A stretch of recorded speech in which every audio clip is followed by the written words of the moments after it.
लेकिन गर्मी ने अपना रंग दिखाना है, असल गर्मी ने तो अभी आना है।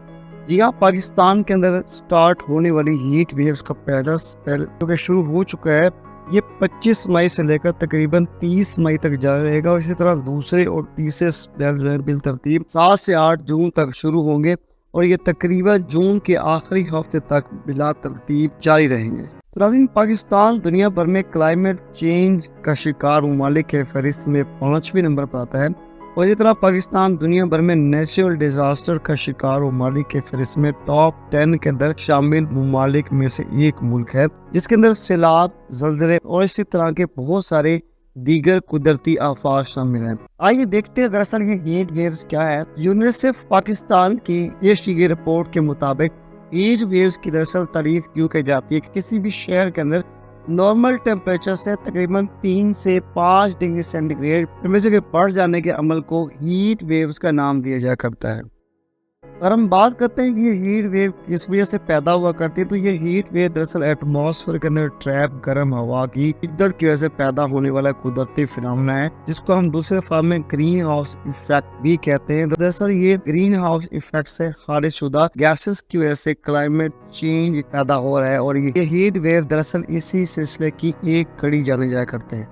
आइए हम बात करते हैं कि दरअसल ये ग्रीन हाउस इफेक्ट क्या होता है। अगर हम जमीन के निजाम को समझते हैं, सूरज से आने वाली बहुत सारी रेडिएशन जो कि इस जमीन के लिए बहुत ज्यादा कारआमद है, जिनमें एक IR यानी कि इंफ्रारेड रेडिएशन भी शामिल है। ये रेडिएशन जमीन की सतह से टकराने के बाद वापस रिफ्लेक्ट होती है, लेकिन हवा में मौजूद कुदरती तौर पर कार्बन डाइऑक्साइड गैस और इसी तरह दीगर मॉलिक्यूल्स इसके इस अखराज को रोके रखते हैं और ये बिलखसूस सर्दियों के अंदर और रात के वक्त जमीन के टेम्परेचर को नॉर्मल रखने का एक कुदरती जरिया साबित हुआ करता है। क्योंकि पिछले कुछ दहाइयों से बहुत ज्यादा फॉसिल फ्यूल और चिमनी से निकलने वाला धुआं और पोल्यूशन की वजह से इस जमीन की एटमॉस्फेयर के अंदर कार्बन डाइऑक्साइड गैस का कंसंट्रेशन बहुत ज्यादा बढ़ चुका है, जिसकी वजह से इन IR रेडिएशन का जमीन से खराज बहुत ही मुश्किल होता चला जाता है, जिसकी वजह से ये मुतवातर जमीन के टेम्परेचर को बढ़ाती चली जाएगी और हवा में ट्रैप ये गर्म हवा दरअसल हीट वेव की शक्ल इख्तियार करती चली जा रही है। और ये नेक्स्ट बात करते हैं कि कौन से ऐसे इकदाम हैं जिनको करने से आप हीट वेव से बच सकते हैं। सबसे पहले बात करते हैं व्हाट टू डू, कौन सी चीजें ऐसी हैं जो कि हमें करनी चाहिए, कौन सी चीजें ऐसी हैं जो कि हमें नहीं करनी चाहिए ऐसे इकदाम। सबसे पहले बात करते हैं वो काम जो कि हमें हीट वेव से बचा सकते हैं। सबसे पहले नंबर पे हमारे पास है ज्यादा से ज्यादा पानी का इस्तेमाल किए। ज्यादा से ज्यादा पानी का इस्तेमाल आपको हाइड्रेटेड रखता है, इसकी वजह से आपके बॉडी का टेम्परेचर मेंटेन रहता है और आप हीट वेव के असर से लंबे अरसे तक बच सकते हैं। इसे नंबर 2 के ऊपर है लाइट क्लॉथ, हमेशा हल्के कपड़े पहने, ज्यादा मोटे और भारी कपड़ों से इस्तेमाल करें ताकि आपके जिस्म को हवा लगती रहे और आप स्वेटिंग या पसीने का शिकार ना हो और आप इस तरीके से भी हीट वेव के असर से आपके बॉडी ठंडा रहेगा और आप हीट वेव के असर से बचे रहेंगे। और इसे नंबर 3 पर है ज्यादा से ज्यादा फ्रेश सब्जियों और पानी पर मौसमी फ्रूट का इस्तेमाल, जिस तरह कुकम्बर, खीरा और इस तरह वाटरमेलन, तरबूज है। तो इस किस्म की चीज़ों का इस्तेमाल करने से भी आपका बॉडी हाइड्रेटेड रहता है और आपके जिस्म का टेम्परेचर नॉर्मल रहता है और आप गर्मी बर्दाश्त करने के काबिल हो पाते हैं। नंबर 4 पर हमारे पास है दिन में 2 से 3 मरतबा नहाना चाहिए।